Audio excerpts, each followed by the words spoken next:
Assalamualaikum warahmatullahi wabarakatuh. Pemirsa, selamat bertemu kembali dengan channel kami yang akan membahas kisah-kisah inspiratif dan penuh hikmah.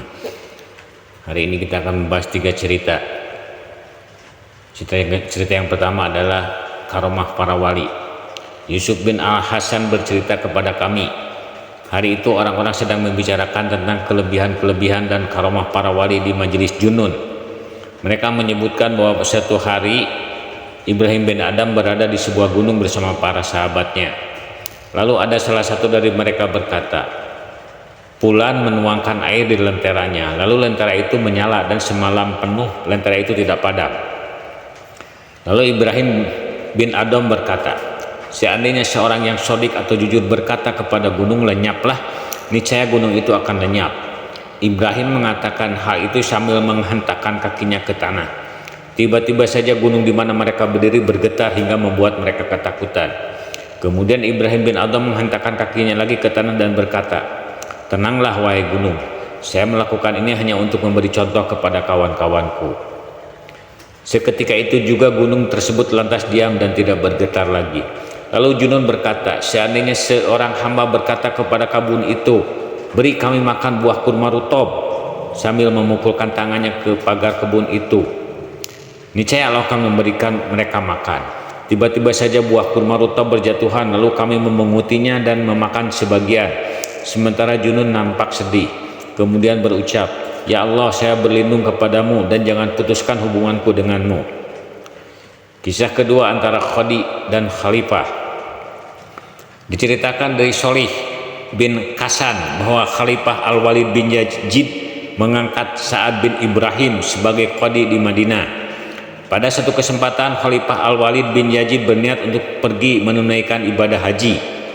Dia berkeinginan untuk membuat semacam tenda dari kayu jati di sekeliling Ka'bah sebagai lokasi tawaf untuk dirinya dan keluarganya. Khalifah Al-Walid bin Yazid adalah sosok yang kasar dan arogan. Dia ingin membuat tenda tersebut supaya dia bisa tawaf di dalamnya sedangkan masyarakat yang lain tawaf di luar tenda.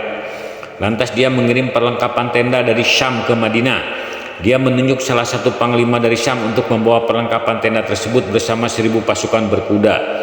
Dia juga mengirimkan sejumlah uang untuk dibagi-bagikan kepada penduduk Madinah. Singkat cerita, panglima itu pun pergi dan singgah di Madinah. Lalu dia meletakkan peralatan tenda tersebut di musala Rasulullah SAW. Melihat itu penduduk Madinah kaget, lalu mereka berkumpul. "Kepada siapa kita harus melaporkan hal ini?" kata sebagian dari mereka. "Kepada Sa'ad bin Ibrahim," kata sebagian yang lain. Lalu mereka ramai-ramai pergi kepada Qadi Sa'ad bin Ibrahim dan melaporkan apa yang telah terjadi.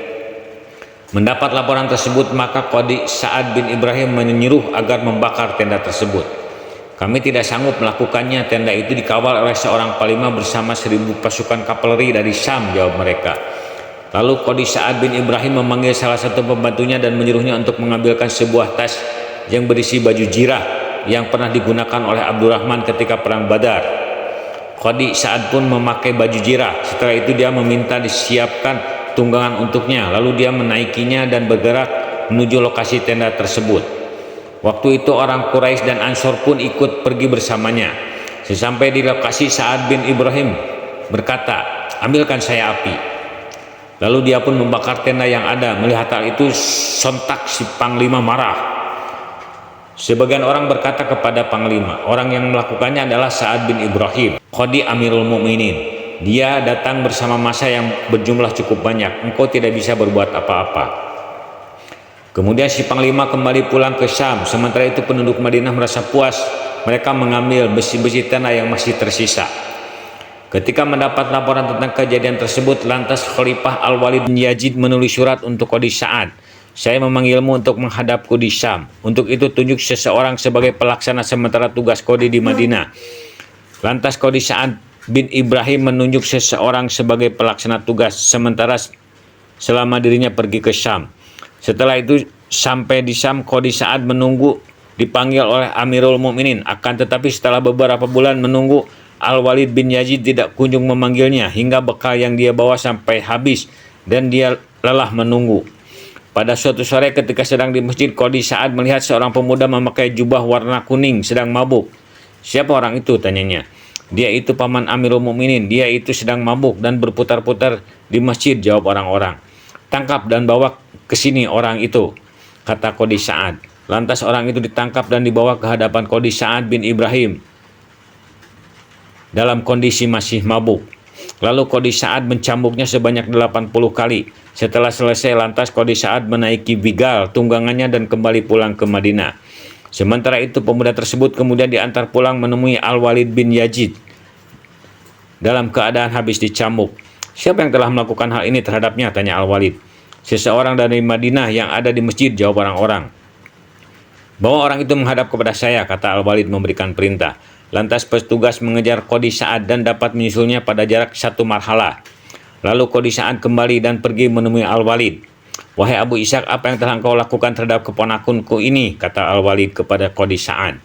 Wahai Amirul Mukminin, engkau telah menunjuk saya sebagai salah satu pejabat dan melihat hak Allah tidak ditunaikan. Dia mondar-mandir di masjid dalam keadaan mabuk, sementara waktu itu di masjid banyak delegasi dan tokoh masyarakat. Saya tidak ingin rakyat berpaling meninggalkanmu karena had tidak ditegakkan. Untuk itu saya lantas berinisiatif menjalankan hukuman had terhadapnya, kata Qadi Sa'ad kepada Al-Walid. Terima kasih banyak, semoga Allah memberimu balasan kebaikan, kata Al-Walid. Lalu Al-Walid memberikan sejumlah uang kepada Qadi Sa'ad dan mengirimnya kembali pulang ke Madinah tanpa menyinggung sedikit pun masalah tenda dan apa yang telah dia lakukan terhadap tenda tersebut. Kisah ketiga, sebuah doa mustajab. Muhammad bin Abdul Aziz bin Salman Al-Abid bercerita kepada kami bahwa dia mendengar datsan salah satu abid bercerita. Hari itu saya tidak datang menemui Abdul Aziz seperti biasanya karena saya sedang susah, sehingga saya agak terlambat datang. Apa yang membuatmu terlambat dan baru datang sekarang, tanya Abdul Aziz kepadaku. Tidak apa-apa, jawabku. Benar tidak ada apa-apa dan semuanya baik-baik saja, tanya Abdul Aziz. Saya disibukkan urusan keluarga, tapi saya sibuk mencari sesuatu untuk memenuhi kebutuhan mereka, jawabku terus terang. Lantas apakah engkau telah mendapatkannya, tanya Abdul Aziz. Belum, jawabku. Kalau begitu mari kita berdoa bersama, kata Abdul Aziz. Lalu Abdul Aziz memanjatkan doa dan saya mengaminkannya. Kemudian saya yang berdoa dan Abdul Aziz mengamini. Setelah itu kami bangkit berdiri. Tiba-tiba kepingan-kepingan dinar dan dirham berjatuhan dari pangkuan kami. Ambillah wahai Ibrahim, kata Abdul Aziz kepadaku tanpa menengok sama sekali kepadaku. Lantas saya pun memungut kepingan-kepingan uang tersebut. Ternyata jumlahnya ada 100 dinar dan 100 dirham. Lantas apa yang kau lakukan dengan uang itu? Saya pergunakan uang itu untuk memenuhi kebutuhan makan keluargaku selama 1 minggu, agar saya tidak disibukkan dengan urusan dunia daripada beribadah kepada Allah, bersyukur dan mengabdi kepada Allah. Kemudian saya infakkan di jalan Allah harta tersebut, jawab Datsan.